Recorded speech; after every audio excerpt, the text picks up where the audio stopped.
XXe siècle. C'est une œuvre qui analyse le XXe siècle et qui conclut que le XXe siècle a été pour l'humanité en général et pour l'Afrique plus particulièrement un siècle à nul autre pareil. Aucun siècle n'a comporté autant de mutations que le XXe siècle, que ce soit au niveau de l'humanité globalement ou au niveau de l'Afrique. Au XXe siècle, du point de vue politique, ça a été le siècle des révolutions, les révolutions socialistes, les deux blocs, la fin du bloc de l'Est, et tout ça sont des choses qui ont vécu. C'est le siècle des deux guerres mondiales, des guerres qui ont représenté des carnages à nul autre comparable.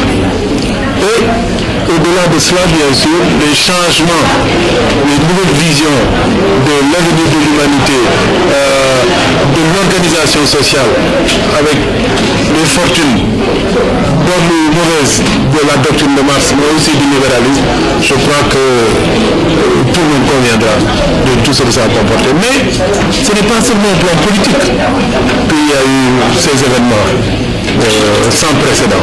Au plan de la recherche scientifique et technique, des choses extraordinaires sont passées, qui se sont traduites pour l'homme par des nouveautés, par des ruptures, des mutations qui sont des ruptures sans précédent et que l'on ne trouvera pas de signaux, même à l'avenir. Et donc les conséquences sont le vieillissement de la population, c'est une jeunesse qui est dans une situation tout à fait différente. Bref, je pense que si on regarde dans ces domaines-là, du point de vue du transport, au début du siècle, les hommes bougeaient difficilement, les hommes bougeaient à pied. En Afrique, c'est souvent à pied que les gens sont circulés. Ensuite, au cours du XXe siècle, la voiture, avec tout ce qu'elle a représenté comme symbole du développement du capitalisme. Mais en même temps que la voiture, le train électrique, le TGV, l'avion, c'est un pur produit du XXe siècle. La fusée. Donc, au cours de ce siècle, du point de vue du transport, vraiment, les mutations sont folles. C'est une sorte de qui réunit sur les réalisations. Voilà, c'est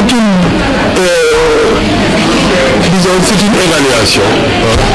C'est le point que l'on fait sur ces choses pour montrer entre le début et la fin du siècle les changements qu'il y a eu et pour amener la jeunesse africaine en particulier, la jeunesse mondiale à mieux évaluer, c'est une évaluation, à mieux évaluer ces changements et les porter, surtout parce que voir les changements c'est bien, mais les porter, on ne mesure pas cela toujours à sa juste valeur. Et je dis que le XXIe siècle vraiment va nous permettre de concrétiser peut-être toutes les conséquences de ces changements et peut-être de rentrer enfin dans une société, dans un monde qui sera radicalement nouveau par rapport à tout ce qu'on a connu. Quelle a été la contribution de l'Afrique pour les Africains dans ce sens? Je suis d'ailleurs en train de travailler maintenant plus spécifiquement sur l'Afrique. Parce qu'en travaillant sur le monde, j'ai compris qu'au fond, non seulement l'Afrique a joué un rôle important dans les mutations dans le monde, mais que dans le XXIe siècle, devrait logiquement être le siècle de l'Afrique. Autant la fin du XXe siècle a été dominée par, quoi qu'on dise, par ce qui se passe en Asie. C'est la Chine qui émerge, l'Inde qui se repositionne. Autant le milieu du XXIe siècle doit être marqué par un repositionnement fort de l'Afrique noire en particulier, qui doit se retrouver au cœur du développement de l'humanité. C'est ça ma thèse fondamentale.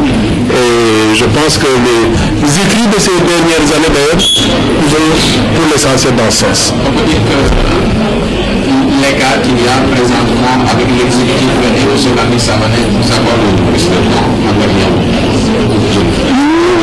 J'ai commencé quand j'étais au gouvernement à écrire cet ouvrage. J'écris parce que j'ai décidé il y a quelques années de me mettre à l'écriture. Parce qu'il y a un moment où on doit restituer sa pensée sous une forme qui soit accessible. Je suis un homme public, je suis un chercheur, je suis un homme de pensée, un intellectuel qui a une vision et qui n'a pas le droit de garder cette vision pour lui. Quand j'ai décidé cela, vous savez, je me réveillais la nuit entre 2h du matin et 6h du matin pour écrire. Parce que, comme vous le savez, les hommes comme nous, on n'a pas de journée pour nous. Et avec l'aide de Dieu, j'ai pu terminer ce travail. Je continue aujourd'hui dans de meilleures conditions, naturellement. Donc je pourrais écrire plus en moins de temps. Et c'est tant mieux pour la jeunesse africaine, c'est tant mieux pour moi aussi.